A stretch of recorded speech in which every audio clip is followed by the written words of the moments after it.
Can we move forward, can we move forward? क्या हम लोगों को ये फोर्थ क्वेश्चन से आज स्टार्ट करना था? क्या हम लोगों को फोर्थ क्वेश्चन से स्टार्ट करना था? सिर्फ एक बंदे का मुझे व्हाट्सएप पे फोर्थ क्वेश्चन सॉल्व करके मुझे मिला। फोर्थ क्वेश्चन सॉल्व करके सिर्फ एक बंदे ने या बंदी, आई डोंट नो, उन्होंने मुझे भेजा। क्या बाकी लोगों ने ट्राई किया? कि बाकी लोग, सब लोग मेरे भरोसे एग्जाम में जाने वाले हैं?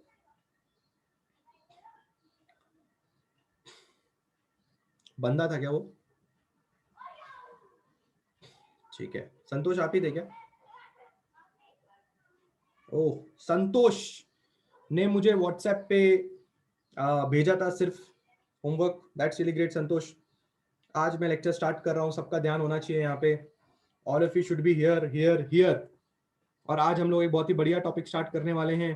फोर्थ क्वेश्चन को बिल्कुल ध्यान से देखेंगे।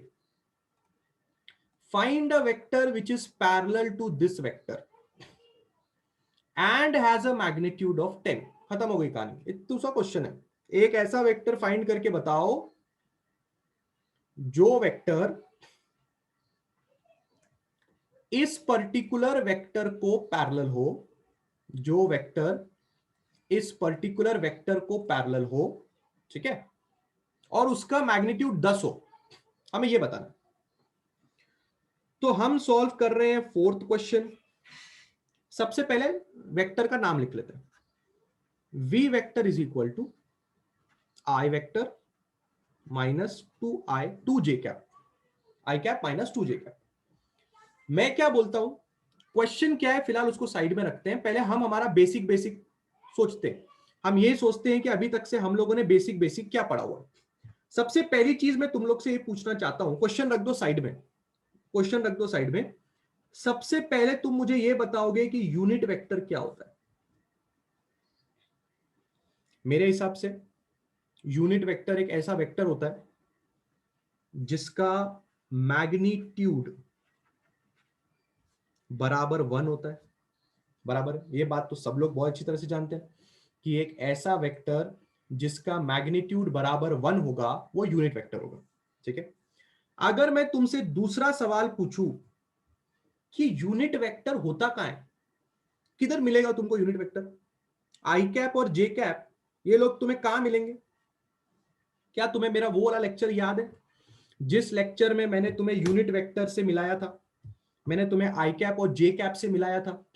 अगर तुम्हें मेरा वो लेक्चर याद है तो उस लेक्चर में अगर तुम्हें याद होगा तो आई कैप और जे कैप ने उन महफिल में बैठे हुए वेक्टर से यह बोला था कि मैं तुम्हारे साथ जाने के लिए तैयार हूं।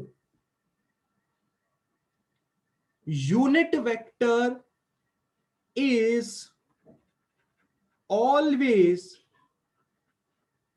Parallel to a given vector.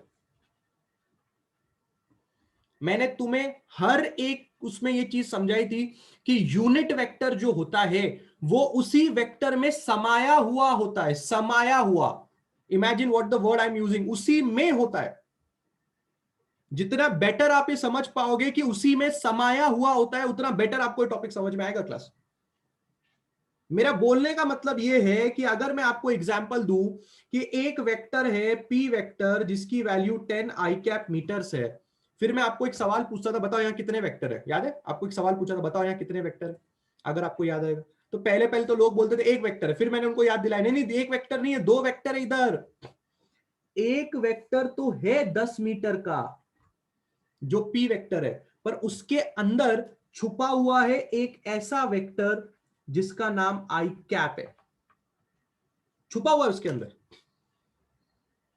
छुपा हुआ है इसके अंदर। ये आई कैप क्या बोलता है पता है क्या? ये आई कैप बोलता है देखो मैं तुम्हारे साथ हूं, मैं तुम्हारे साथ हूं मतलब मैं तुम्हारे पैरेलल हूं, मैं तुम्हारे साथ हूं मतलब मैं तुम्हारे पैरेलल हूं। इससे पी वेक्टर का क्या फायदा हो रहा है? इससे पी वेक्टर का यह फायदा हो रहा है कि लोगों को यह समझ में आ रहा है कि जिधर ये आई कैप जा रहा है उधर ही ये पी वेक्टर भी जा रहा है। तो पी वेक्टर के डायरेक्शन को बताने में मदद हो रही है। पी वेक्टर के डायरेक्शन को बताने के लिए क्या हो रहा है? मदद हो रहा है। फिर मैंने तुम्हें फोर्थ पॉइंट में यह सिखाया था कि अगर किसी ने यस वरदान एब्सोल्युटली करेक्ट, अगर किसी ने हर एक वेक्टर के साथ यूनिट वेक्टर चिपका हुआ होता है। Every vector has a unit vector parallel with it, जैसे मैंने यहां पे समझाया अभी। अगर तुम्हें किसी ने बोला कि नहीं यूनिट वेक्टर को अलग करके दिखाओ, क्या बोला मैंने, याद है तुम्हें? मैंने लास्ट ऑफ द टॉपिक में यह बोला था कि अगर किसी ने डिमांड किया कि यूनिट वेक्टर को अलग करके दिखाओ, तो मैंने तुम्हें क्या फॉर्मूला सिखाया था? पी वेक्टर को डिवाइड कर दो उसके मैग्नीट्यूड के साथ। पी वेक्टर है 10 आई कैप, उसका मैग्नीट्यूड है 10, यूनिट वेक्टर अलग हो गया। फिर तुमने मुझसे सवाल पूछा था कि सर यूनिट वेक्टर को अलग करना क्यों है? फिर मैंने तुम्हें समझाया था कि समझ जाओ खाली अलग क्यों करना है। एक दिन पक्का ऐसा आएगा जब तुम्हें समझ में आएगा कि यूनिट वेक्टर को अलग करने के कितने फायदे हैं। क्या किसी को मेरा वो वाला लेक्चर याद आ रहा है, यूनिट वेक्टर वाला? क्या किसी को यह बात समझ में आ रही है कि हर एक वेक्टर के अंदर एक यूनिट वेक्टर समाया हुआ होता है, यूनिट वेक्टर पैरेलल होता है। यूनिट वेक्टर बोलता है मैं अगर तुम्हारे साथ जुड़ गया बेटा तो तुम किधर भी जाओ लोग मेरे हिसाब से तुम्हें पहचान जाएंगे, तुम्हारा डायरेक्शन क्या है। पर class, what you have to understand is, what you have to understand is this story looks really great when you're talking in 1D. This story looks really great when you're talking in 1D, and you can easily figure out what is the unit vector along this. Easily figure out. देखो अगर मैं ये नहीं भी करता ना last वाला step, तो भी तुम्हें पता चलता कि इसके अक्रॉस आई कैप नाम का यूनिट वेक्टर है। नहीं भी करता तो, क्योंकि ये 1D है रे, 1D कुछ नहीं होता। 1D में क्या, बच्चा भी देख लिया 1D को। परंतु यहां 2D है। सबसे पहले हम एक काम करेंगे, और वो काम आप बिल्कुल ध्यान से समझेंगे कि सबसे पहले हम काम क्या करने वाले हैं। We will find the unit vector parallel to V vector. अगर इस वेक्टर के पैरेलल एक यूनिट वेक्टर हो सकता है, तो दुनिया के हर वेक्टर के पैरेलल एक यूनिट वेक्टर हो सकता है। इस वेक्टर के पैरेलल भी एक यूनिट वेक्टर हो सकता है। पहले मैं वो निकालने में इंटरेस्टेड हूं। फॉर्मूला बिल्कुल सेम है, फॉर्मूला कुछ टेंशन वाला फॉर्मूला नहीं है। जो भी वेक्टर है उसको उसके खुद के मैग्नीट्यूड के साथ अगर आपने डिवाइड कर दिया तो आपका काम बन जाएगा। जो भी वेक्टर है उसको उसके खुद के मैग्नीट्यूड के साथ डिवाइड कर दो, आपको उसका यूनिट वेक्टर मिल जाएगा। जो यूनिट वेक्टर उसके साथ पैरेलल में वो मिल जाएगा। सिंपल सी टेक्नोलॉजी है, लगाना है। पर सबसे पहले मैं इस वेक्टर का मैग्नीट्यूड फाइंड करना चाहता हूं। इस वेक्टर का मैग्नीट्यूड होगा 1 का स्क्वायर प्लस माइनस 2 का स्क्वायर। तो ये वेक्टर का मैग्नीट्यूड आएगा 1 प्लस 4। ये वेक्टर का मैग्नीट्यूड आएगा √5। काम खत्म। अब मैं यूनिट वेक्टर की तलाश में हूं। किसकी तलाश में हूं मैं? यूनिट वेक्टर की तलाश में हूं। उस यूनिट वेक्टर को मैं यू कैप का नाम दे रहा हूं, ऐसे मजे में यू कैप का नाम दे रहा हूं। कैसे निकालूंगा unit vector along this vector? ये वेक्टर डिवाइडेड बाय उसी खुद ही वेक्टर का मैग्नीट्यूड। जैसे मैंने यहां पे किया, पी वेक्टर को उसके खुद के मैग्नीट्यूड के साथ डिवाइड किया तो तुम्हें आई कैप नाम का यूनिट वेक्टर मिला। अब इस वेक्टर को अगर मैंने खुद का उसी के खुद के मैग्नीट्यूड से डिवाइड किया तो मुझे उसके अलोंग का यूनिट वेक्टर मिल जाएगा, जिसको मैंने यू कैप से नाम दे दिया। ऐसे नाम दे दिया यू कैप। ये जो वेक्टर है वो है आई कैप -2 जे कैप।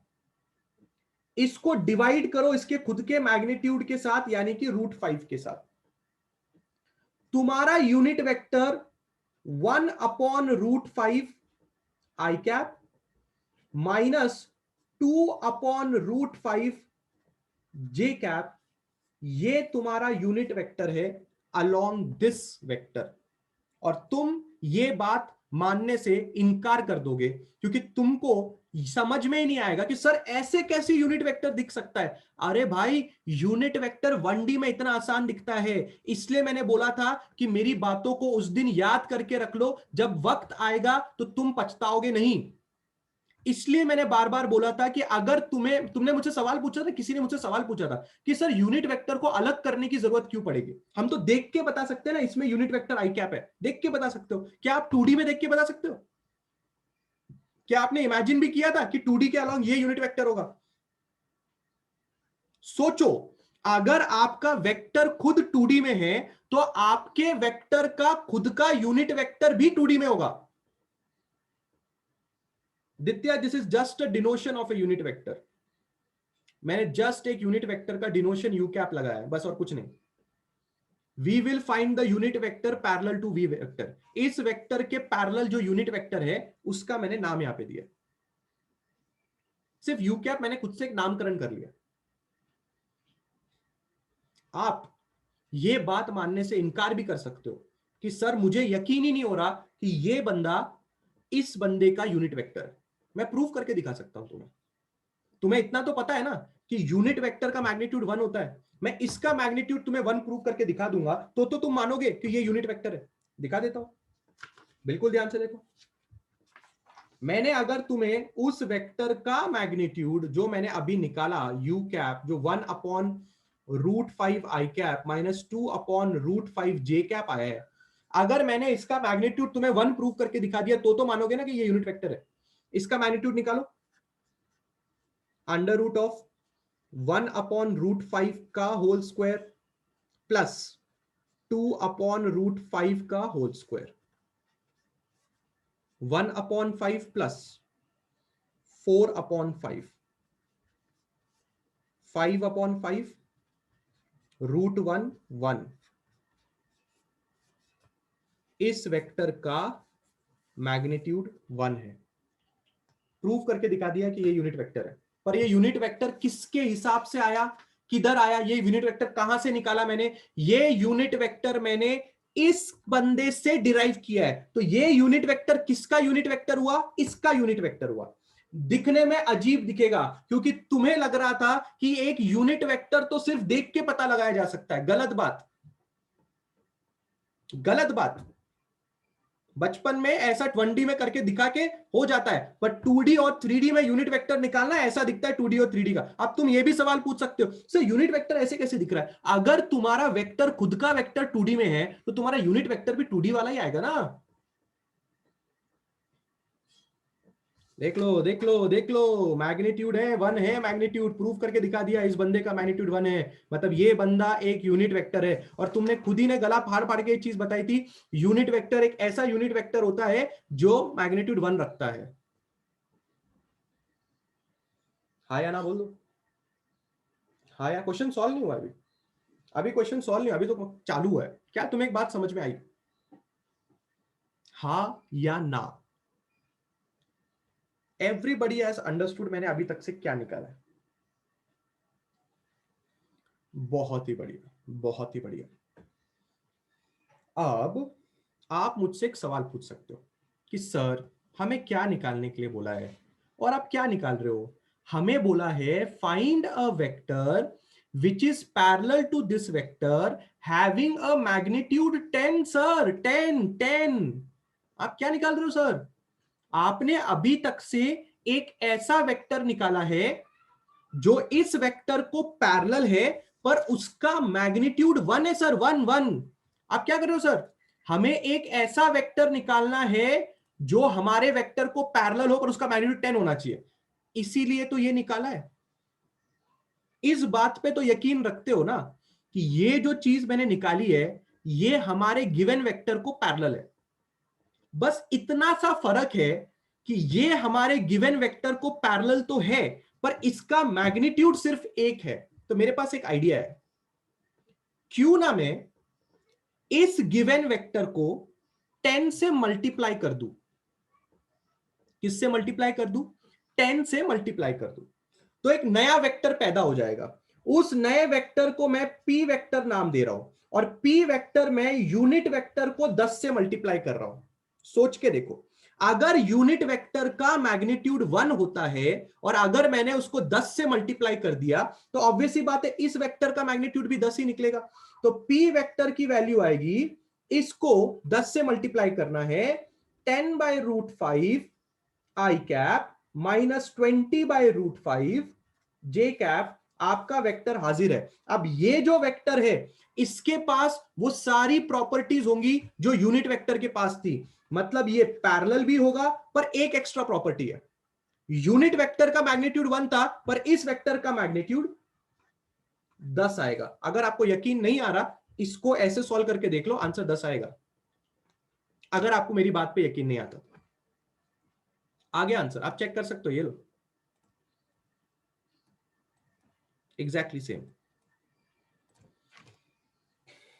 आया, मजा आया, बात को समझा, बात को समझा कि यूनिट वेक्टर का जिस दिन मैंने टॉपिक संडे को पढ़ाया था, अगर आपको संडे का अराउंड 2 घंटे का लेक्चर याद है, तो क्यों मैंने यूनिट वेक्टर इतना डिटेल में पढ़ाया था? क्योंकि आपको यह पता होना चाहिए कि यूनिट वेक्टर की प्रॉपर्टीज क्या क्या है।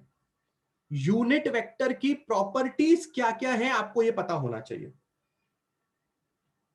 आंसर एक यूनिट वेक्टर नहीं है, आंसर एक यूनिट वेक्टर नहीं है। Ayush is asking why did you multiply 10 with the unit vector. आपको क्या चाहिए फाइनली? एक वेक्टर कैसा चाहिए जिसका मैग्नीट्यूड कितना होना चाहिए? कितना मैग्नीट्यूड होना चाहिए? पढ़ो, यहां पे क्वेश्चन में पढ़ो, मैग्नीट्यूड कितना होना चाहिए? 10 होना चाहिए आपका। और दो दो खासियत होनी चाहिए क्वेश्चन में, आपको दो खासियत बोली है क्लास। पहली खासियत क्या है? पैरेलल होना चाहिए। और दूसरी खासियत क्या है? उसका मैग्नीट्यूड 10 होना चाहिए। ये इतनी बात सबको समझ में आनी चाहिए, ठीक है ना? पहली खासियत क्या? पहली खासियत क्या? पैरेलल होना चाहिए। और दूसरी खासियत क्या? उसका मैग्नीट्यूड 10 होना चाहिए। आपने जो यूनिट वेक्टर निकाला उसके पास खासियत क्या है? वो पैरेलल तो है पर उसका मैग्नीट्यूड 1 है। एक चीज में पीछे है। वो किस चीज में पीछे है? पैरेलल तो है पर मैग्नीट्यूड 1 है। तो हम क्या कर सकते हैं? इसी यूनिट वेक्टर को अगर मैंने 10 से मल्टीप्लाई कर दिया तो एक नया वेक्टर का जन्म हो जाएगा। वो नया वेक्टर भी पैरेलल होगा पर उसका मैग्नीट्यूड 1 नहीं रहेगा, उसका मैग्नीट्यूड 10 हो जाएगा।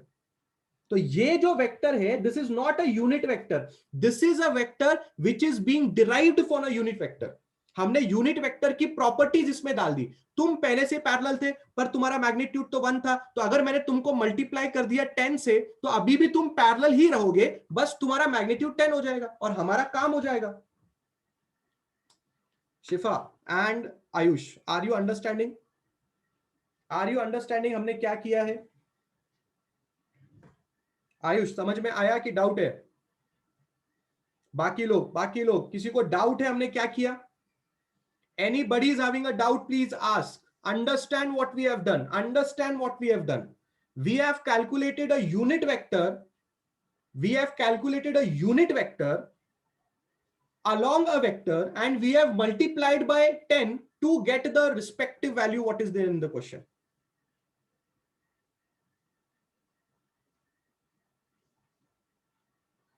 पैरेलल है, कैसे समझेगा? अच्छा आस्था मुझे एक बात बताओ, आस्था मुझे एक बात बताओ, यूनिट वेक्टर हर दम एक वेक्टर को पैरेलल ही होता है ना? ये मैंने पहले ही आपको बता दिया, बराबर है कि नहीं? एक यूनिट वेक्टर हर वेक्टर को पैरेलल ही होता है, बराबर है कि नहीं? ये बात आपने पहले ही ये बात के बारे में डिस्कशन हुआ है कि नहीं हुआ है? बराबर है कि नहीं? पहले ही अगर हमने इस बात पे डिस्कशन किया हुआ है कि एक यूनिट वेक्टर आपके गिवन वेक्टर को पैरेलल होता है। तो अगर एक यूनिट वेक्टर आपके गिवन वेक्टर को पैरेलल है और अगर आपने इस वेक्टर को 10 से मल्टीप्लाई किया तो जो वेक्टर आएगा वो भी तो पैरेलल ही हो जाएगा। कॉमन सेंस वाली बात है।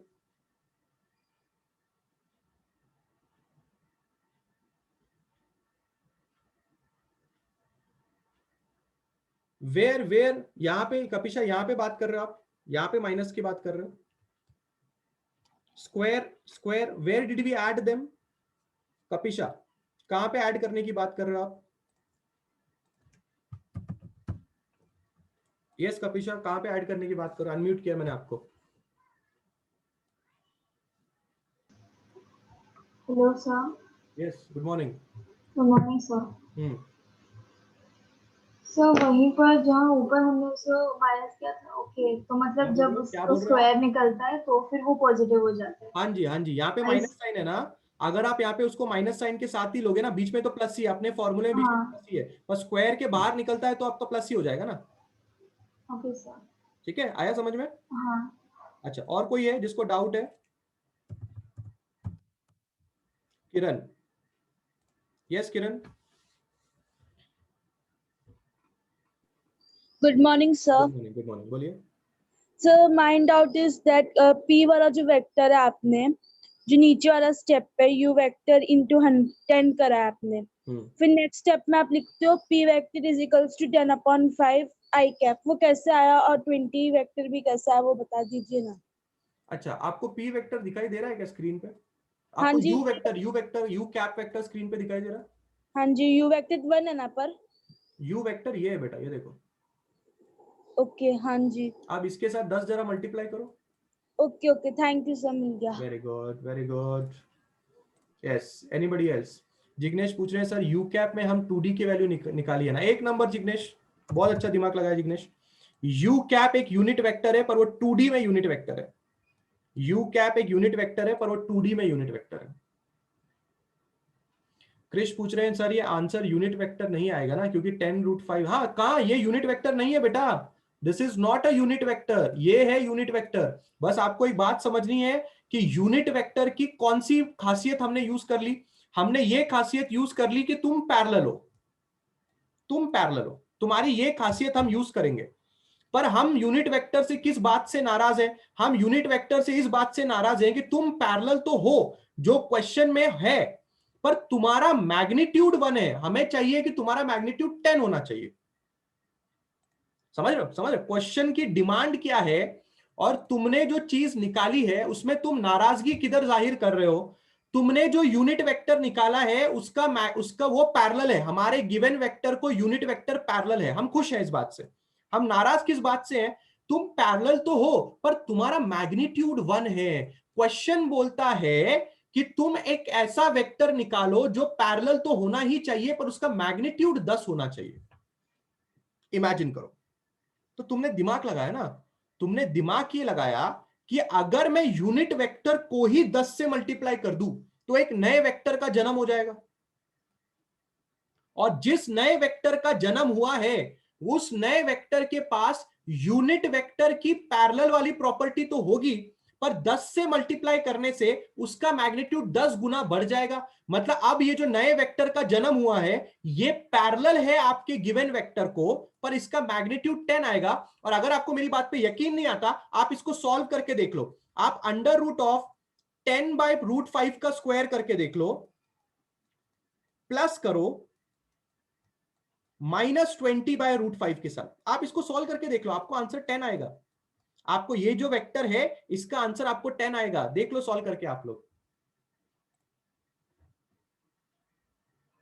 Any more doubts?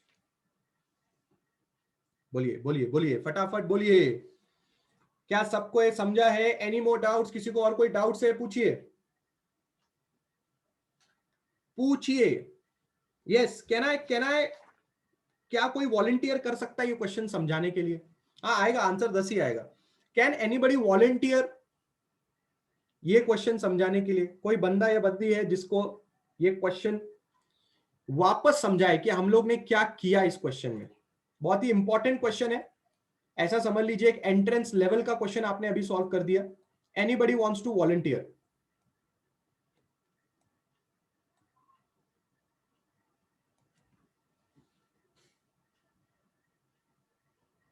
अरे कोई भी सामने नहीं आ रहा है, क्यों? नहीं समझा क्या तुम लोगों को क्वेश्चन? वापस समझाऊं क्या? कोई फर्क नहीं पड़ता मेरे को, पूरे लेक्चर यही समझाते बैठूंगा, मेरे को कोई फर्क नहीं पड़ता। बोलिए बोलिए बोलिए, समझ में आया क्या? फिर डर किस बात का है? समझ में आया तो डर किस बात का है? अगर तुम्हें समझ में आया और तुम सामने वाले इंसान को वापस समझा पाए तो तुम्हें समझ में आया। सिर्फ समझ में आया है वाली मतलब की बात नहीं है कि सर ने कुछ किया और हमें बस लगा कि हाँ भाई सर ने जो किया वो सही है तो काम खत्म हो गया। ठीक है, भक्ति सिंह, यस शिफा। भक्ति को पहले लेते हैं फिर हम शिफा को लेते हैं, ठीक है? Bhakti, yes Bhakti. Yes sir. Good morning. Good morning sir. Question पहले एक्सप्लेन करो। Find a vector which is parallel to v vector. Explain करना है। Yes sir. They have given that v vector is equal to I cap minus 2j cap, and they have said that the v vector is parallel to a vector and they has the magnitude 1. First off, we have to find the magnitude of v vector. So the formula is नहीं भक्ति आराम से मेरे को ये पूछो, मेरे को पहले ये समझाओ कि क्वेश्चन में क्या फाइंड करने के लिए बोला है. I want the answer of this question. What we have to find in question. we have to find another vector. Okay, we have to find another vector which should be what? Which should be parallel to the v vector and it should also have a magnitude 10. अच्छा, this is the question, right? Yes. अच्छा, तो फिर हमने इस चीज को handle कैसे किया? हमने क्या किया सबसे पहले? First of all, they have given the vector v, so we find the magnitude of v vector. Then afterwards, with the help of v vector and magnitude, we find the unit vector of that vector. Why we are finding out unit vector? Did the question tell us to find unit vector? No. Then why we are finding out unit vector? Because to know the vector is unit vector or no. नहीं, but unit vector निकाल के आपका फायदा क्या है? Question में थोड़ी बोल रहा है यूनिट वेक्टर निकालना है, क्वेश्चन में तो बोल रहा है कोई और वेक्टर निकालना है. आपने यूनिट वेक्टर निकालने का क्यों सोचा? क्योंकि सर यूनिट वेक्टर की वैल्यू 1 होती है और वो पैरेलल होता है ना. अच्छा, तो एक आधी प्रॉपर्टी मैच कर रही है क्या? Yes sir. जो क्वेश्चन में वेक्टर हमको निकालने के लिए बोल रहा है उसकी एक आधी प्रॉपर्टी मैच हो रही है क्या? वो वेक्टर के पास 2 प्रॉपर्टी होनी चाहिए ना. वो हमारे गिवन वेक्टर को पैरेलल होना चाहिए और उसका खुद का मैग्नीट्यूड 10 होना चाहिए. तो आप ऐसा कहना चाहते हैं कि यूनिट वेक्टर के पास एक प्रॉपर्टी है कि वो हमारे गिवन वेक्टर को पैरेलल है, इसलिए हमने यूनिट वेक्टर निकाल लिया. बराबर है? अच्छा, पर हमारी दूसरी प्रॉपर्टी तो मैच नहीं हो रही. दूसरी प्रॉपर्टी ये बोलता है कि उसका मैग्नीट्यूड 10 होना चाहिए. तो आपने दूसरी प्रॉपर्टी किस तरह से हैंडल की फिर? So then we multiply both by 10. Why do you multiply both by 10? Because sir question में दिया है ना उनका मैग्नीट्यूड 10 है. तो अगर मैंने इस यूनिट वेक्टर को 10 से मल्टीप्लाई कर दिया, ठीक है, तो क्या हो जाएगा? अगर मैंने इस यूनिट वेक्टर को 10 से मल्टीप्लाई कर दिया तो क्या नया वेक्टर बन जाएगा ये? यस. अच्छा, कैसे नया वेक्टर? आप गारंटी मुझे कैसे दे सकते हो कि ये वेक्टर एक नया वेक्टर बना है? ऐसा मुझे क्या बता दोगे कि ये वेक्टर यूनिट वेक्टर अब नहीं बचा, ये एक नया किस्म का वेक्टर बन गया? इस बात की गारंटी आप मुझे कैसे दे सकते हो? क्योंकि उनका वो मैग्नीट्यूड 1 नहीं आएगा. हाँ, एक नंबर बात बोला है भक्ति ने. भक्ति कह रही है कि सर आप ना इस पी वेक्टर का मैग्नीट्यूड निकाल के देख लो, आपको ये पी वेक्टर का मैग्नीट्यूड 10 आएगा. अगर ये पी वेक्टर का मैग्नीट्यूड 10 आ रहा है, इसका मतलब सर ये वेक्टर अब यूनिट वेक्टर नहीं बचा, ये एक नया किस्म का वेक्टर बन गया.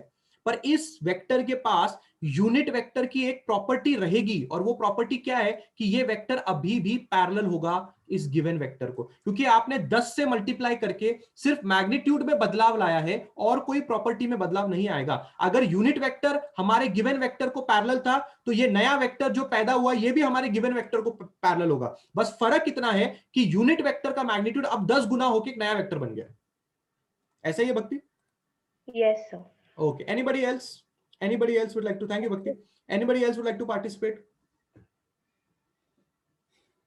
किसी को आइडिया आ रहा है, समझ में आ रहा है डिस्कशन करने से कितनी चीजें आसान हो जाती हैं? अगर आप डिस्कशन नहीं करोगे तो आपको नहीं समझ में आएगा.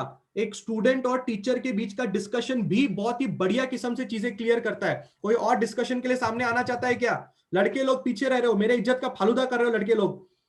लड़कियां खाली यस सर कर रही हैं. क्या तुम लोग ने क्या मेरी बॉयज की टीम से मुझे हायर करके रखा है क्या? सर हमारी तरफ से आप खेलो, ऐसा कुछ है क्या लड़के लोग? सर आप खेल रहे हो ना सर हमारी तरफ से? अरे लड़के लोग, anybody else like to participate?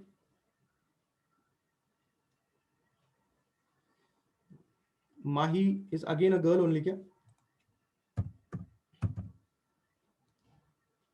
Yes माही.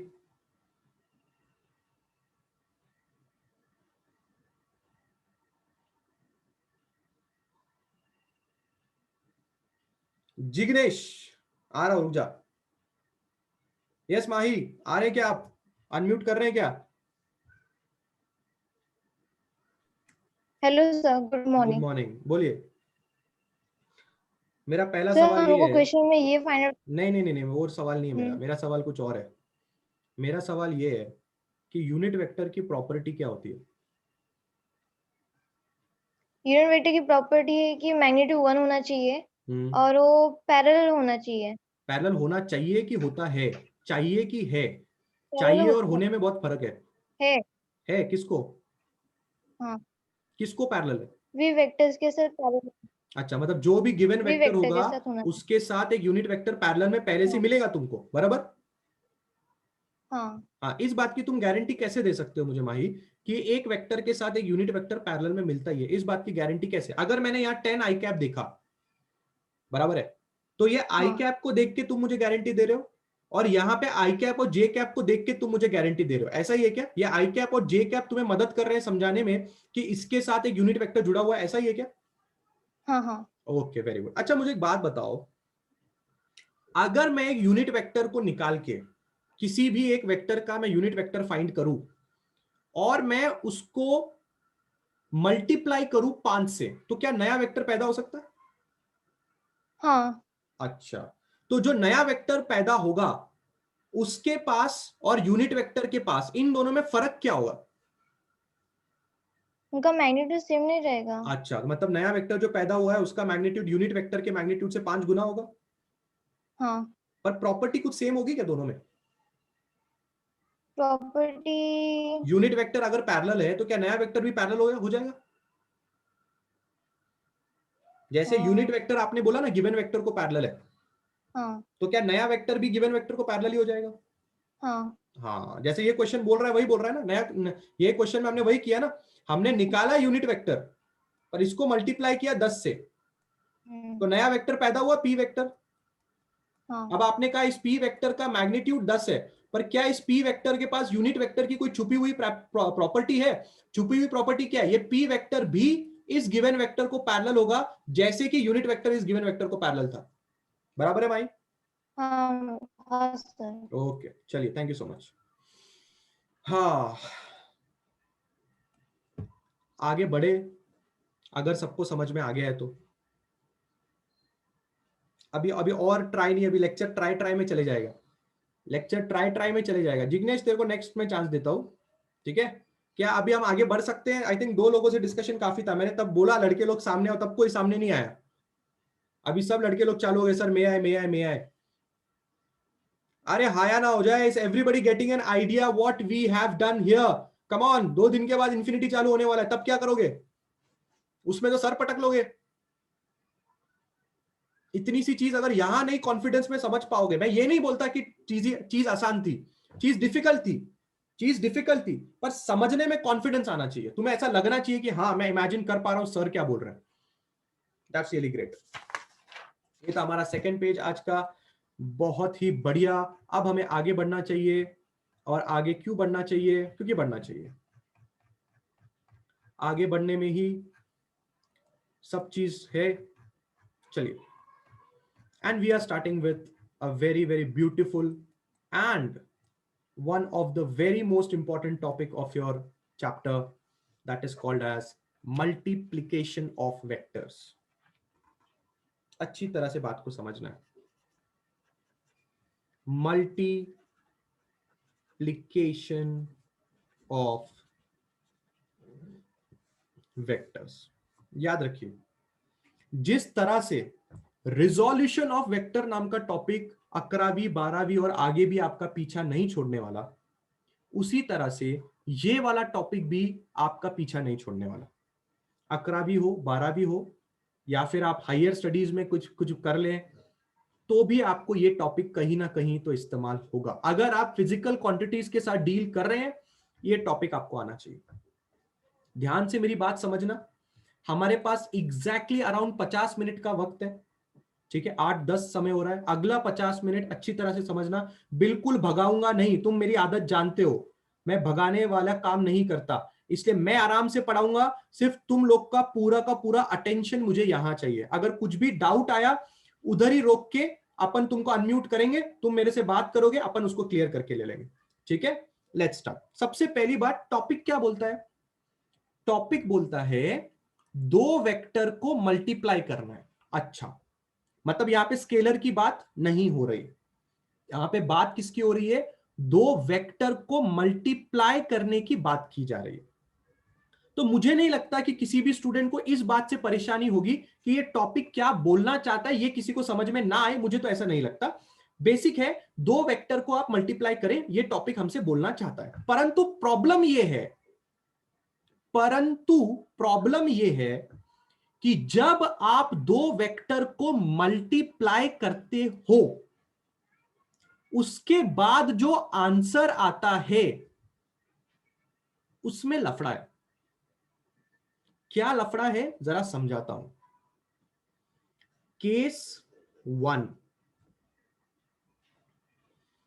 अगर हमने दो वेक्टर्स को मल्टीप्लाई किया, अगर हमने दो वेक्टर को मल्टीप्लाई किया और जो आंसर आया वो एक स्केलर क्वांटिटी निकला। केस 1 दिमाग में रखिए, बस समझिए, एग्जाम्पल दूंगा, टेंशन नहीं लेना है। अगर हमने दो वेक्टर को मल्टीप्लाई किया और उसका आंसर आया एक स्केलर क्वांटिटी। अब आप बोलोगे सर ऐसा होता है क्या? ऐसा होता है मेरे भाई। एग्जाम्पल दूं क्या? आपको एग्जाम्पल चाहिए वर्क डन का। क्या होता है वर्क डन? पता है? सुना कभी जिंदगी में work done? Force multiplied by displacement. बराबर है? बचपन से सुनते आ रहे हो। अभी थोड़ी देर पहले रिजोल्यूशन ऑफ वेक्टर में भी इसके तुम्हारे दर्शन करवाए थे मैंने तुमको। बराबर है कि नहीं? अब क्या है भाई, अगर मैं तुमसे पूछूं, सब लोग से अगर मैं पूछूं फोर्स क्या है, फोर्स एक वेक्टर है। अगर मैं तुमसे पूछूं डिस्प्लेसमेंट क्या है, डिस्प्लेसमेंट एक वेक्टर है। पर अगर मैं तुमसे पूछूं वर्क डन क्या है, वर्क डन एक स्केलर क्वांटिटी है। वर्क डन क्या है? वर्क डन एक स्केलर क्वांटिटी है भाई लोग। यानी कि अगर हमने दो वेक्टर को मल्टीप्लाई किया और जो आंसर आया वो एक स्केलर क्वांटिटी निकला। हमने दो वेक्टर को मल्टीप्लाई किया और आंसर एक स्केलर क्वांटिटी निकला। फोर्स और डिस्प्लेसमेंट नाम के दो वेक्टर को मल्टीप्लाई करके जो आंसर आता है उसको वर्क डन बोलते हैं। और आपका वर्क डन एक स्केलर क्वांटिटी है। ये है हमारा केस 1। केस 2 क्या हो सकता है? केस 2 हो सकता है अगर हमने दो वेक्टर्स को मल्टीप्लाई किया। याद रखिए टॉपिक में वेक्टर को मल्टीप्लाई ही करना है, आप कुछ और सोचिए ही मत। आपके दिमाग में एक ही वर्ड रहना चाहिए कि हमें दो वेक्टर को मल्टीप्लाई करना चाहिए। पर दो वेक्टर को मल्टीप्लाई करने के बाद क्या हो सकता है उसके बारे में चर्चा चालू है। उसके बारे में चर्चा चालू है। ठीक है? संतोष स्केलर कैसे आया? नहीं, वो स्केलर है, आया नहीं है। वर्क डन एक स्केलर क्वांटिटी है, आया नहीं है। ओके? अगर हमने दो वेक्टर को मल्टीप्लाई किया और जो आंसर आया वो एक वेक्टर क्वांटिटी निकला, ऐसा भी तो पॉसिबल हो सकता है। इन दोनों केसेस के अलावा और कोई पॉसिबिलिटी दुनिया में नहीं है। या तो आप दो वेक्टर को मल्टीप्लाई करके आंसर एक स्केलर आएगा, या तो दो वेक्टर को मल्टीप्लाई करके आंसर एक वेक्टर आएगा। इसके अलावा कोई पॉसिबिलिटी नहीं है। यही दो पॉसिबिलिटी मल्टीप्लिकेशन करने के बाद हो सकती है। यही दो पॉसिबिलिटीज मल्टीप्लिकेशन करने के बाद आ सकती है। इसका क्या एग्जाम्पल हो सकता है?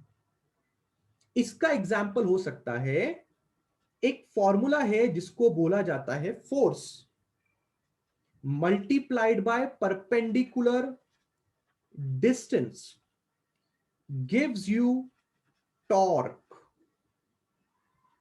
आई डोंट नो टॉर्क आपने कभी पहले कभी सुना होगा कि नहीं सुना होगा, पर अगर आप जानते हैं तो किसी भी चीज को गोल घुमाने के लिए जो फोर्स लगती है उसको टॉर्क बोला जाता है।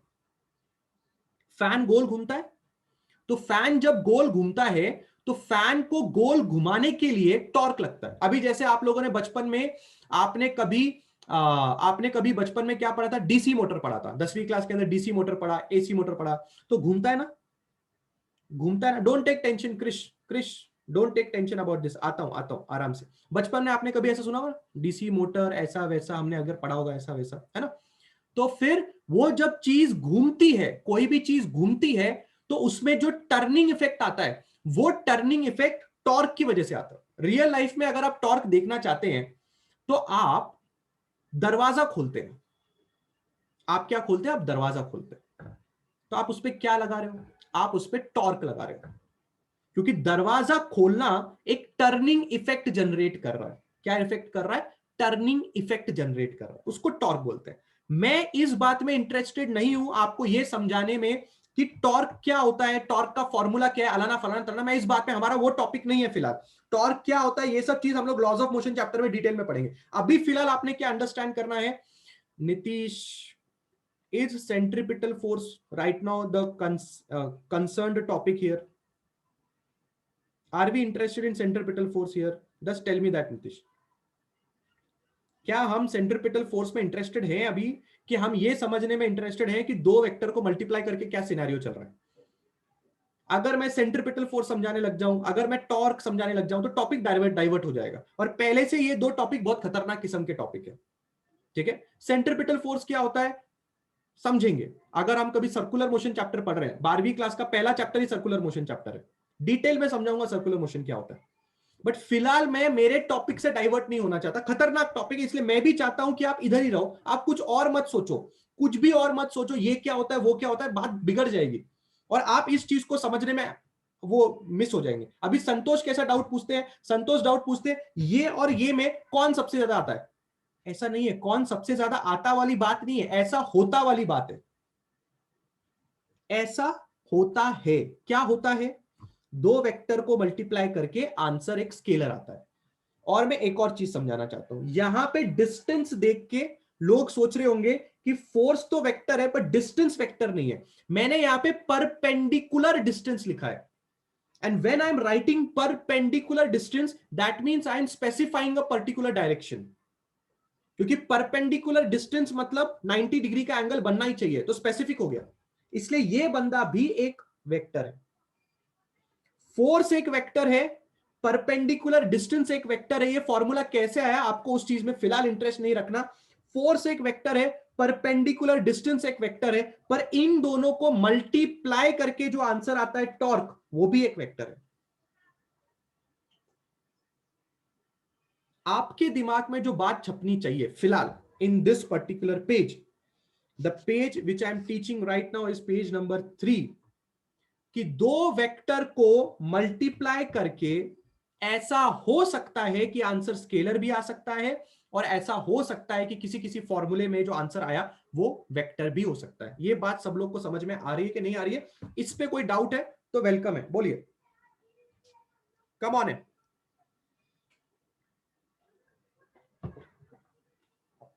हाँ या ना?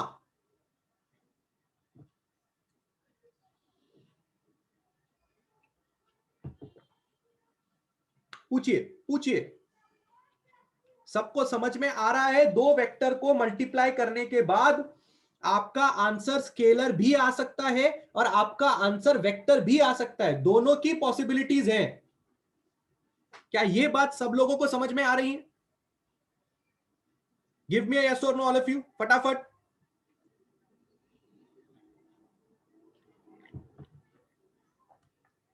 आगे ही नहीं बढ़ूंगा, आगे बढ़ के वैसे भी मतलब नहीं, यही नहीं समझा होगा तो आगे क्या बढ़ना है। हाँ बेटा, टॉर्क एक वेक्टर क्वांटिटी होती है, हो गई नहीं, वो पहले से ही वेक्टर क्वांटिटी होती है। यस आयुष, टॉर्क पहले से ही एक वेक्टर क्वांटिटी होती है। आयुष बोलिए। वर्क डन स्केलर क्यों होता है? क्योंकि वर्क डन के पास डायरेक्शन नहीं होता, इसलिए वर्क डन स्केलर होता है। आप अगर दुकान से सब्जी लेके आते हैं तो आप मम्मी को ऐसे बोलते हैं कि मैंने इस डायरेक्शन में वर्क डन किया, कि मैंने सिर्फ वर्क डन किया? क्या अगर आप जिम में डंबल उठा रहे हो तो आप ऐसा बोलते हैं मैं इस डायरेक्शन में वर्क डन कर रहा हूं, क्या आप बोलते हैं मैं वर्क डन कर रहा हूं? आप सिर्फ बोलते हैं आप वर्क डन कर रहे हैं। बराबर है Ayush? I hope you are understanding that why work done is a scalar quantity. Yes Kiran बोलिए।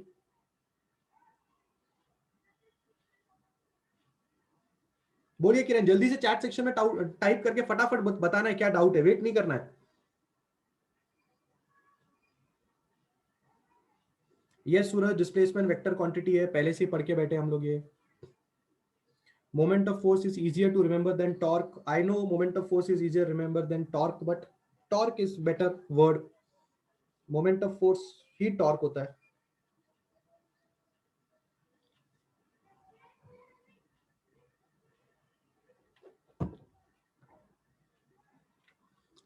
किरण का क्वेश्चन है कि हमें कैसे पता चलेगा कि वो स्केलर है कि वेक्टर है। इसके लिए हम लोग ने स्केलर्स एंड वेक्टर्स का पहला लेक्चर अटेंड किया है ना।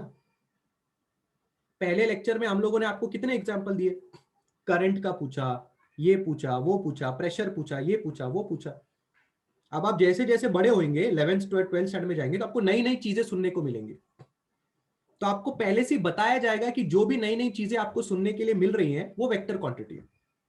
अब जैसे टॉर्क आपने नई चीज सुनी, अगर मैं आपको पूछता डिस्प्लेसमेंट, तो आपने डिस्प्लेसमेंट बचपन से सुना हुआ है, तो आपको पता है कि डिस्प्लेसमेंट क्या होता है। फिर मैंने आपको यह समझाया कि डिस्प्लेसमेंट क्यों वेक्टर है।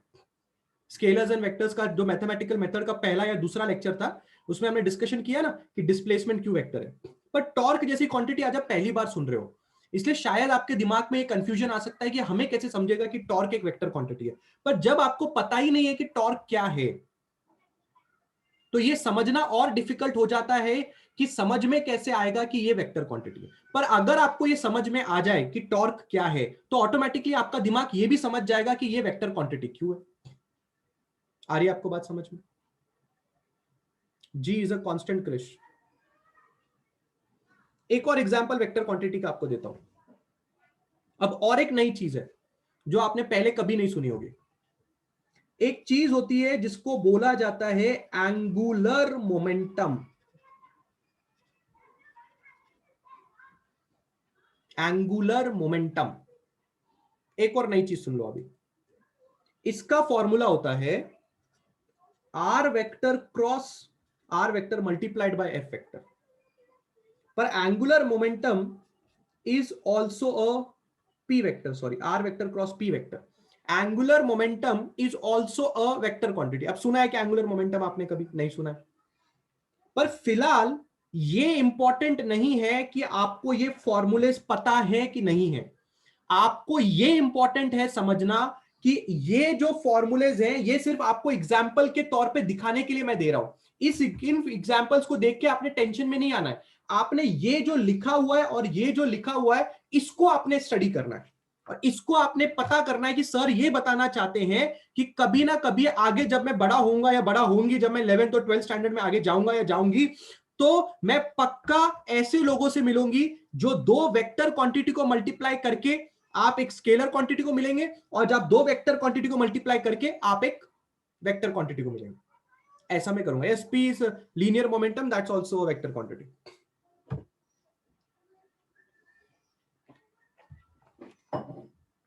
हाँ या ना है तो आगे बढ़ू? हाँ या ना है तो आगे बढ़ू? बोलो सब लोग, क्या आपको दो बातें क्लियर है? दो वेक्टर को मल्टीप्लाई करके स्केलर आ सकता है या दो वेक्टर को मल्टीप्लाई करके वेक्टर आ सकता है? क्या इन दो बातों में आप सही हैं?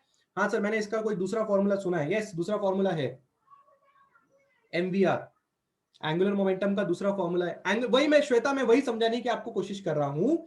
फिलहाल आप एंगुलर मोमेंटम के ऊपर मत जाएं। जैसे आपके पास लीनियर मोमेंटम होता है, जैसे आपके पास लीनियर मोमेंटम होता है, लीनियर मोमेंटम का मतलब आपने न्यूटन का फर्स्ट लॉ है, सेकंड लॉ पढ़ा होगा, every action has an equal and opposite reaction. तीसरा लॉ है, सेकंड लॉ क्या है? सेकंड लॉ क्या है? Rate of change of linear momentum is directly proportional to the external unbalance force. Linear momentum आपने सुना होगा, मास इनटू वेलोसिटी। कोई अगर पार्टिकल लीनियरली जाता है तो उसके पास लीनियर मोमेंटम होता है, पर अगर कोई पार्टिकल गोल गोल घूमता है तो उसके पास एंगुलर मोमेंटम होता है। Yes Krish, R is the length vector, R is also vector. क्या है क्या नहीं है फिलहाल उसमें इंटरेस्ट नहीं है हमें। सूरज, मैंने बताया एंगुलर मोमेंटम क्या है। दित्या, इसके बारे में पहले लेक्चर में बात हो गई है कि प्रेशर स्केलर है कि वेक्टर है, ठीक है।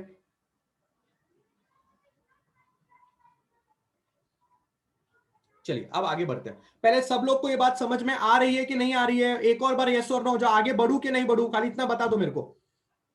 सब लोग दो बातें दिमाग में फिट रखो, दो वेक्टर को मल्टीप्लाई करके आंसर स्केलर, दो वेक्टर को मल्टीप्लाई करके आंसर वेक्टर, बस इतनी बात आपने याद रखनी है, हाँ या ना। कम ऑन है, बढ़िए आगे बढ़ू। चलो खत्म हो गई कहानी फिर।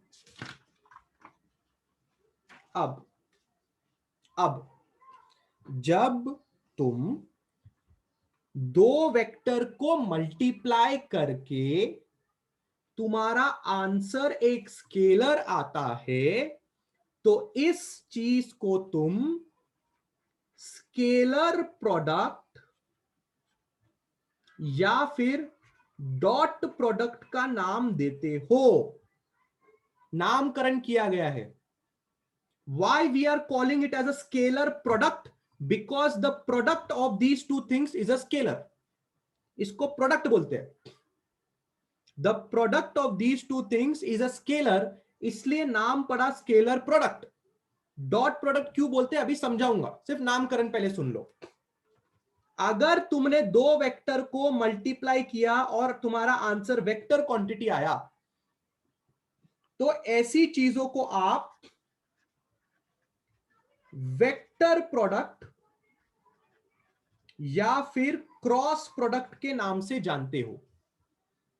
डॉट प्रोडक्ट क्यों बोल रहे हैं या क्रॉस प्रोडक्ट क्यों बोल रहे हैं समझेंगे, पर पहले यह समझ लो स्केलर प्रोडक्ट क्यों बोल रहे हैं। Because the product of these two things is a scalar and the product of these two things is a vector. That's why this being called as scalar product, and that's why this is being called as vector product. नाम में Q scalar है और Q vector है। क्या ये बात सबको समझ में आई? संतोष कदम, लेटे लेटे लेक्चर अटेंड करना है तो क्यों अटेंड कर रहे हो भाई? हाँ संतोष कदम बोलो जरा, खोलो जरा मुंह।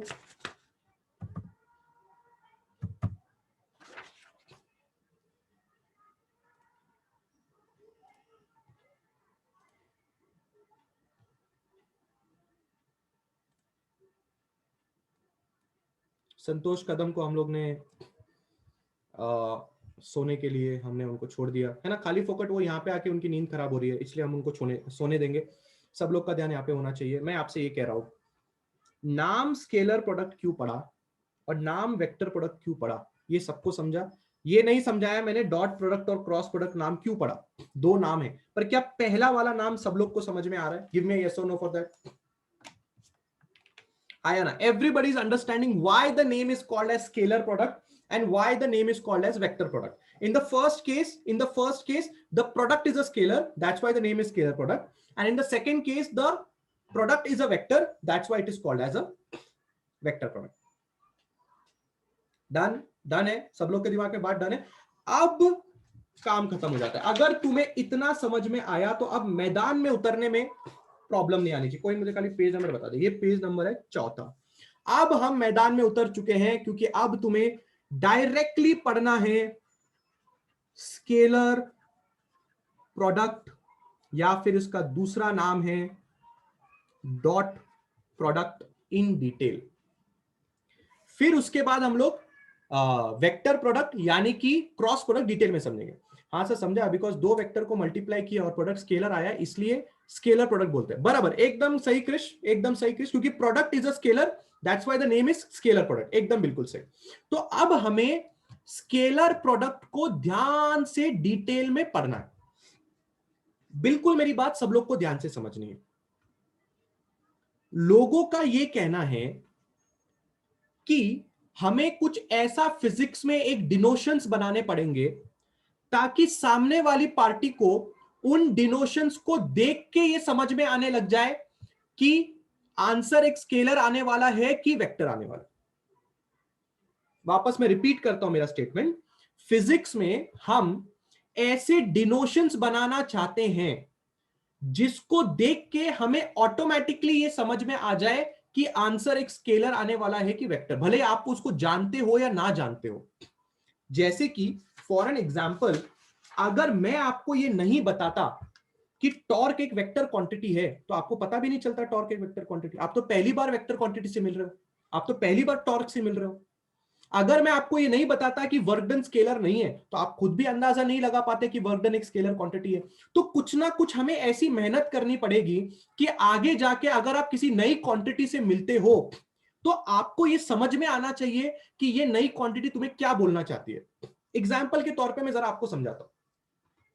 फिजिक्स में अगर आप कभी आगे जाएंगे और आपको किसी भी बंदे के ऊपर ये वाला साइन दिख जाए, तो दुनिया का कौन सा इंसान है जिसको ये नहीं समझ में आएगा कि ये वेक्टर है? सबको समझ में आएगा, क्योंकि फिजिक्स ने आपकी आसानी कर दी है। अगर आप एक नए इंसान से, नए टॉपिक से मिल रहे हैं, नए फिजिकल क्वांटिटी से मिल रहे हैं, जैसे कि टॉर्क, और आपको खुद को नहीं पता कि टॉर्क क्या है, पर टॉर्क के ऊपर एरो मार्क देख के आपका दिमाग आपको इतना तो बता देगा कि ये वेक्टर है, भले मेरे को पता नहीं है क्या है, पर ये वेक्टर है। इतना तो आपकी आसानी हो जाएगी। वैसे ही उसी अंदाज में हम ये करना चाहते हैं कि हम स्केलर प्रोडक्ट के लिए भी एक तरह का, एक समझ लीजिए, एक अंदाजा बनाना चाहते हैं कि लोग देखते बता दे कि यहां स्केलर प्रोडक्ट हो रहा है। कैसे करेंगे? आप क्या करें, जब भी आप पहला वेक्टर लिखें और जब भी आप दूसरा वेक्टर लिखें, उन दोनों वेक्टर के बीच में मल्टीप्लिकेशन साइन ना डालें। आप उन दोनों वेक्टर के बीच में एक डॉट साइन डालें। ये डॉट हालांकि यही बता रहा है कि आप मल्टीप्लाई कर रहे हो, बट ये डॉट सामने वाले इंसान को यह बताने की कोशिश कर रहा है कि जो फाइनल आंसर आएगा वो एक स्केलर आएगा। तो पूरी दुनिया जब भी कोई पर्टिकुलर एग्जाम्पल में फॉर्मूला देखेगी, तो पूरी दुनिया को यह आसानी से समझ में आएगा कि ये डॉट देखने की मतलब से दुनिया को समझ में आएगा कि जो फाइनल आंसर आया है वो एक स्केलर आया है। ये डॉट की मदद से दुनिया को समझ में आएगा। इसलिए स्केलर प्रोडक्ट का दूसरा नाम डॉट प्रोडक्ट दिया गया है,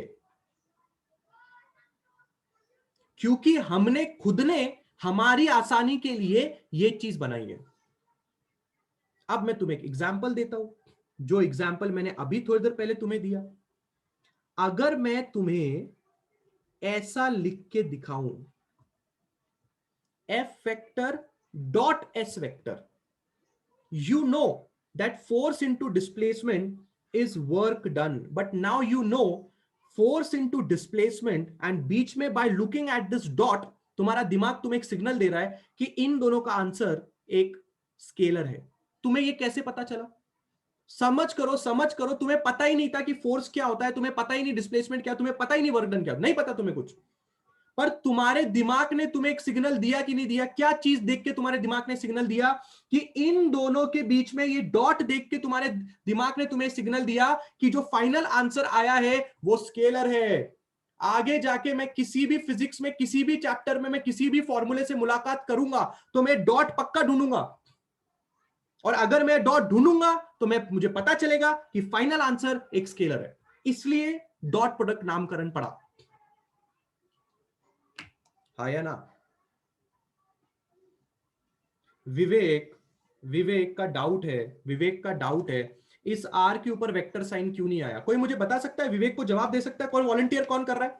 anybody can volunteer and tell me मैंने आर के ऊपर वेक्टर साइन क्यों नहीं डाला? बोलो, कौन वॉलंटियर करना चाहता है? विवेक का डाउट है आर के ऊपर वेक्टर साइन क्यों नहीं डाला। कौन है भाई वॉलंटियर करने वाला? कौन है वॉलंटियर? लड़का चाहिए मेरे को, लड़का चाहिए। बहुत हो गया लड़की लोग ने आंसर दे देके। Nitish Maurya, we will go with Nitish Maurya. Yes Nitish Maurya. Sir. हाँ Nitish, good morning. Good morning sir. हाँ, जब वेक्टर कहते हैं मल्टीप्लाई हुआ तो अपना आंसर कहते हैं स्केलर आया, तो स्केलर पे कहते हैं ऊपर वो नहीं रहता, लाइन ऊपर वेक्टर साइन नहीं रहता इस स्केलर पे नहीं रहता। नहीं। Are you sure? Yes sir. That's really great Nitish, thank you so much. Vivek, answer मिला क्या? विवेक विवेक, आंसर मिला? जल्दी बोलो, क्या बोला था, क्या पढ़ रहे हो आप विवेक? दो वेक्टर को मल्टीप्लाई करने के बाद आंसर एक स्केलर आ रहा है, तो ये जो आर है ये एक स्केलर है, ठीक है विवेक? ये कौन है विवेक? वेक्टर। ये कौन है विवेक? वेक्टर। ये कौन है? स्केलर। इसलिए तो आप स्केलर प्रोडक्ट पढ़ रहे हो, समझ गया? That's really great, that is really really great. But सवाल ये उठता है, अगर ये बंदा स्केलर है, अगर ये बंदा स्केलर है, तो इसका मैग्नीट्यूड कैसे निकालेंगे? How will we find the magnitude of the scalar resultant? ठीक है, how will you find the magnitude of scalar resultant? The formula is p vector dot q vector अगर r देता है तो r का मैग्नीट्यूड निकालने के लिए फॉर्मूला ये है, आप p का मैग्नीट्यूड लें, आप q का मैग्नीट्यूड लें और आप cos थीटा से मल्टीप्लाई करें। आराम से फॉर्मूला समझना, और अगर कल के लेक्चर में किसी ने याद किया होगा कि मैंने किस खुशी में आपको वर्क डन का फॉर्मूला डिटेल में समझाया था, अगर आपने मेरा वो वाला एक्सप्लेनेशन सुना होगा, some of you might be thinking कि कल मैंने लास्ट लेक्चर में मैंने वर्क डन वाला एग्जांपल इतना डिटेल में क्यों दिया था? क्यों मैंने वर्क डन का एग्जाम्पल ऐसे लिखा था, एफ एस कॉस थीटा? अगर किसी को याद आएगा तो। अगर आपने नहीं सुना छोड़ दीजिए, अगर आपने वो नहीं सुना, आप उस वक्त ये सब समझ रहे थे कि सर इतना डिटेल में क्यों जा रहे हैं, क्योंकि सर को पता था कि आगे कहीं ना कहीं वो चीज इस्तेमाल होने वाली है, इसलिए सर आपको उसके लिए तैयार कर रहे थे। पर अगर आपने वो लेक्चर डिटेल में नहीं सुना, जाने दो, फिलहाल खाली यहां पे इतना समझो कि ऐसे बंदों लोगों का ऐसे मैग्नीट्यूड निकाला जाता है। सुना है तो आइडिया आ रहा होगा ये फॉर्मूला कैसे आया। अभी मैं रिपीट नहीं करने वाला, बिकॉज आपके सिलेबस में रिपीटेड नहीं है। रिपीटेड मतलब नहीं है कि ये फॉर्मूला कैसे आया, बस आपके सिलेबस में आया, बस खत्म। बट फिर भी मैंने पिछले लेक्चर में आप लोग को उसका एक एक्सपोजर दिया। ये एक्सपोजर में मैंने एक ही तीर से दो शिकार किए थे, एक तीर से दो शिकार। इस एग्जाम्पल के मदद से मैंने आपको रिजोल्यूशन ऑफ वेक्टर भी समझा दिया था, और इसी एग्जाम्पल की मदद से मैंने आपको स्केलर प्रोडक्ट ही समझा दिया था। बस मैंने स्केलर प्रोडक्ट का नाम नहीं लिया, कंफ्यूज हो जाते। पहले ही रिजोल्यूशन ऑफ वेक्टर समझने के लिए आपको एक पूरा लेक्चर लगा। बट बच्चा वाले गाड़ी का एग्जाम्पल, बट अगर आपने सुना बहुत अच्छी बात है, नहीं सुना कोई बुरी बात नहीं है। अभी फिलहाल आप समझ जाएं क्या करना है, मैं आपको समझाता हूं। ये है मैग्नीट्यूड ऑफ p वेक्टर, ये है मैग्नीट्यूड ऑफ q वेक्टर, और ये है angle between p vector and q vector. अगर आपने ऐसा कर दिया तो आपको इस रिजल्टेंट स्केलर का मैग्नीट्यूड आपको मिल जाएगा। अगर आप ऐसा लिखते हैं q vector dot p vector, तो भी आंसर r ही आएगा, कोई फर्क नहीं पड़ने वाला। क्योंकि फॉर्मूला कैसे चेंज हो जाएगा, पहले q लिखना पड़ेगा, फिर p लिखना पड़ेगा, फिर cos थीटा लिखना पड़ेगा, की फर्क पैदा है। अगर p की वैल्यू 2 है, q की वैल्यू 3 है और कुछ थीटा है, तो 2 इंटू 3 करो या 3 इंटू 2 करो, आंसर तो उतना ही आने वाला है। तो p vector dot q vector या q vector dot p vector will give you the same answer as the scalar resultant. Same answer है, कोई फर्क नहीं पड़ने वाला। सवाल ये उठता है कि सर एक एग्जाम्पल हो जाए सर, मजा आ जाएगा, है ना सर? एक एग्जाम्पल हो जाए सर, मजा आ जाएगा। तो एग्जाम्पल कर लेते हैं फिर, कोई भी एग्जाम्पल उठा लो। एग्जाम्पल, किसी बंदे ने आपको बोला जो p वेक्टर है वो 2 आई कैप प्लस 3 जे कैप है। 2D वाला ले लेते हैं, बच्चों वाला थोड़ा ले लेते हैं। कोई क्यू वेक्टर है, उसके बीच का जो एंगल है वो है 4 आई कैप प्लस जे कैप, और किसी ने आपको बता भी दिया इन दोनों वेक्टर के बीच का एंगल चलो 30 डिग्रीज है। अब कोई आपको बोलता है बताओ P vector dot Q vector कितना होगा। आप बोले हैं, अभी तो तुम बोले ये वेक्टर है ये वेक्टर है, इसके बीच का direct P vector dot Q vector. बोले हाँ बताओ ना। बोले हाँ, हम डरते थोड़ी, हम बताएंगे, हमें पता है कि P vector dot Q vector करने से आंसर एक स्केलर आता है। बोला अच्छा ऐसा आता है। बोले बताओ, करके बताओ तुम। पहले सबसे पहले पी वेक्टर का मैग्नीट्यूड चाहिए। तो भाई हम लोग ने चैप्टर इतना डिटेल में किस खुशी में पढ़ा है, इसी दिन के लिए तो पढ़ा है, मैंने इसी दिन के लिए तुम्हें चैप्टर पढ़ा है। तो पी वेक्टर का मैग्नीट्यूड निकालने में मुझे तो कोई तकलीफ नहीं है। 2 का स्क्वायर प्लस 3 का square, under root of 4 plus 9, under root 13। Q vector का मैग्नीट्यूड निकालने के लिए तो कोई तकलीफ नहीं है। 4 का स्क्वायर प्लस 1 का स्क्वायर, क्यू वेक्टर का मैग्नीट्यूड होगा 16 प्लस 1, तो क्यू वेक्टर का मैग्नीट्यूड होगा root 17। I hope everybody is understanding how did I get the magnitudes. सबको ये बात समझ में आ रही होगी। 2 का स्क्वायर प्लस 3 का स्क्वायर, 4 का स्क्वायर प्लस 1 का स्क्वायर। अगर ये समझ में नहीं आता बेटा यहां से घुस के मारूंगा, पहले ही बोलता हूं। पूरा चैप्टर में गला फाड़ फाड़ के एक वेक्टर का मैग्नीट्यूड निकालना सिखाया है। क्या ये बात सबको समझ में आई? मैंने पी वेक्टर का मैग्नीट्यूड क्यू वेक्टर का मैग्नीट्यूड कैसे निकाला? हाँ या ना, हाँ या ना, हाँ या ना? एक नंबर है, हाँ या ना? बहुत ही बढ़िया है, बहुत ही बढ़िया है। कौन क्या फॉर्मूला सिखाया तुमने किसी को? P vector dot Q vector अगर करना है तो पी वेक्टर का मैग्नीट्यूड मल्टीप्लाई करो क्यू वेक्टर के मैग्नीट्यूड के साथ, और उन दोनों के बीच के एंगल के साथ भी मल्टीप्लाई कर दो कॉस के साथ। तो तुमने अभी अभी पी वेक्टर निकाला रूट 13, तुमने अभी अभी क्यू वेक्टर निकाला रूट 17, और तुम्हें पता है कॉस 30 दिया हुआ है। इसको सॉल्व करो, तुम्हें जो आंसर आएगा, हो गया ना काम। आंसर जो आ रहा है स्केलर है। देखो ऐसे ये फॉर्मूले को सॉल्व करते हैं, ऐसे ये फॉर्मूले को करते हैं सॉल्व।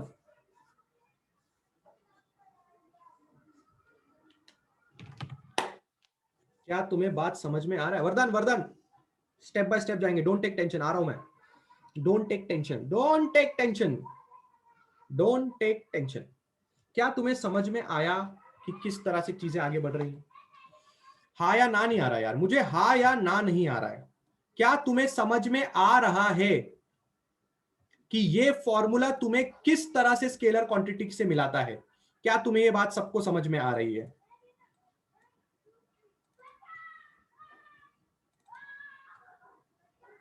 बहुत ही बढ़िया है, बहुत ही बढ़िया है। Everybody is understanding. If everybody is understanding तो फिर काम खत्म हो जाता है। काम खत्म क्यों हो जाता है? क्योंकि तुम्हें बात समझ में आ रही है। somebody is asking आंसर क्या होगा? रूट 13 3.6 के करीब होता है।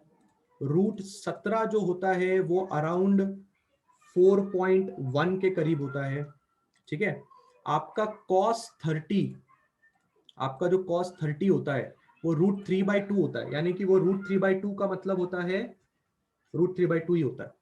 ठीक है ना? इसका मतलब अगर आप टोटल मल्टीप्लाई करेंगे तो आपको मिलना चाहिए फाइनल आंसर एज, सॉल्व करने के बाद 12.7 आपका फाइनल आंसर आना चाहिए। If you are solving this, your final answer should be 12.7। खत्म। सर ऐड करके मैग्नीट्यूड निकाले तो कैसे ऐड करके मैग्नीट्यूड निकालेगा रे क्रिश? क्रिश ऐड करके मैग्नीट्यूड कैसे निकालेगा? नहीं नहीं नहीं, रूट में छोड़ेंगे तो नहीं चलेगा, इसलिए तो सॉल्व करके दिखाया। 13 का रूट 3.6, 17 का रूट 4.1, cos 30 की वैल्यू रूट 3/2। समझा? क्या हम ऐसा कर सकते हैं कि क्या कि पहले मल्टीप्लाई करें उसके बाद मैग्नीट्यूड निकालें तो आंसर डिफरेंट आएगा? अरे कैसे? फॉर्मूले में ही ये बोल रहा है आंचल की मैग्नीट्यूड, मैग्नीट्यूड एंड मैग्नीट्यूड, फॉर्मूले में ही ये बोल रहा है। समझ में आ रहा है? अच्छा, try to learn basic values. वरदान आप क्या बोल रहे हैं मुझे समझ में नहीं आ रहा है. एक मिनट वरदान. यस वरदान.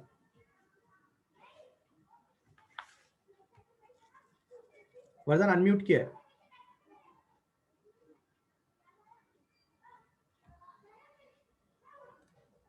अरे बोल. Hello sir. हाँ गुड मॉर्निंग. बोल.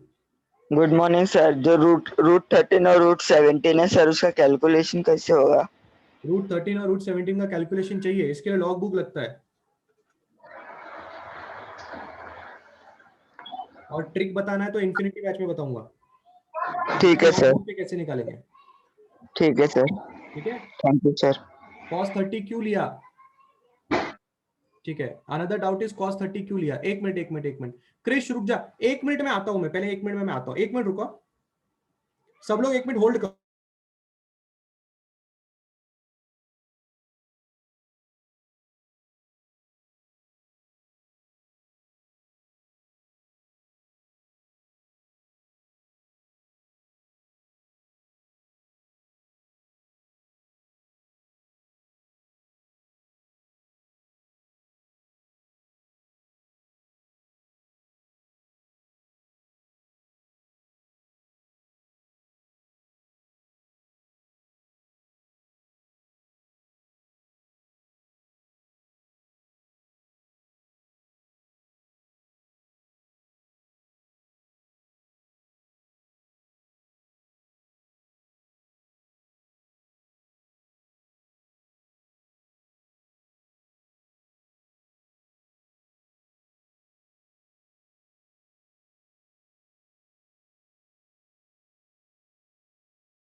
हाँ ठीक है. अच्छा मैंने दूसरे वरदान को अनम्यूट किया क्या?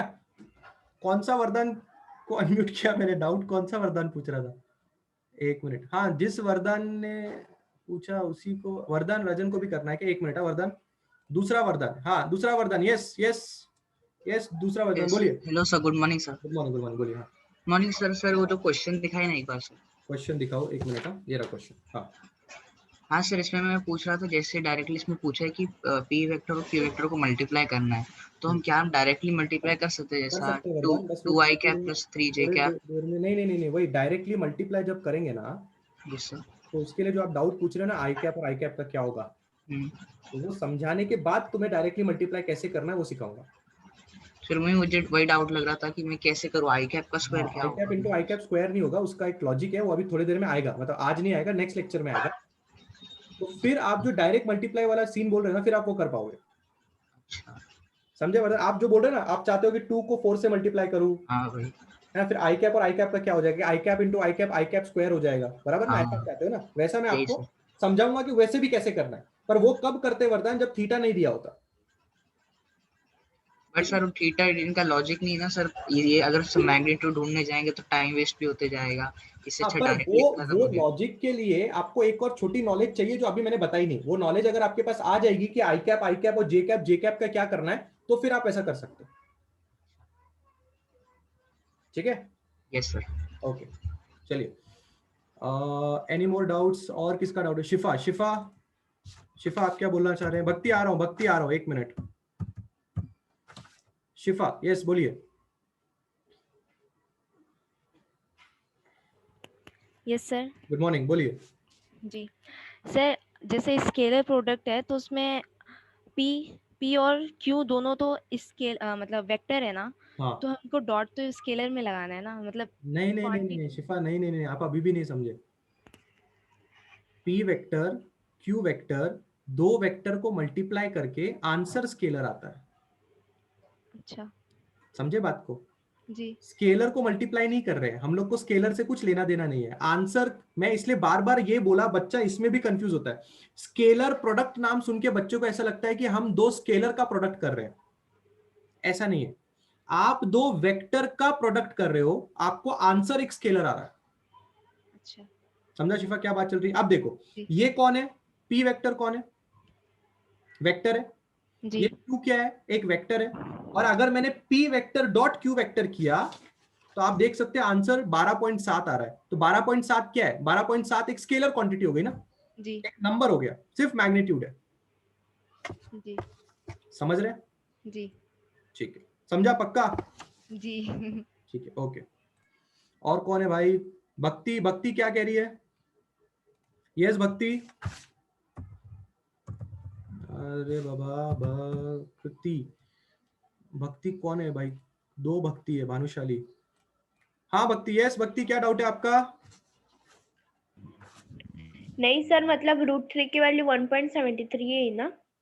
√3 की वैल्यू 1.732 73 है ना, वो पूछ रही हाँ हूँ मैं। हाँ सही है, सही है, आप बोल रहे हो। √3 की वैल्यू होती है 1.732 और ये सर वही पूछ रहा √3/2 की भी डायरेक्टली वैल्यू होती है 8.66। मैंने तो रट्टा मार के रखा है, आप भी रख लो, जिंदगी में आप फिर काम आ जाएगा। Yes sir. ठीक है, चलो बढ़िया। Anything, anybody else wants to? Sir दो वेक्टर को मल्टीप्लाई करने का स्केलर मिलता है क्या? हाँ, इसको स्केलर प्रोडक्ट बोलते हैं ध्यानेश। अगर मिलेगा तो स्केलर प्रोडक्ट बोलेंगे। दो वेक्टर को मल्टीप्लाई करके अगर स्केलर प्रोडक्ट मिलेगा, मतलब आंसर स्केलर आएगा, तो फिर वो स्केलर प्रोडक्ट कहलाएगा। ठीक है, आंचल आपको भी डाउट है क्या? सर मेरा कहना है मतलब ये था कि जो, अच्छा ओके, वरदान जो पूछ रहा था वही आपका कहना था। Okay, how will you find with in seconds, means how will you find with in seconds मतलब क्या श्वेता? श्वेता, आपने अपने श्वेता का एस ऐसे लिखा है कि मुझे आपको ढूंढने में प्रॉब्लम हो जाएगी, because I can not type that S. पता नहीं आपको एस कहां से लेके आए हो।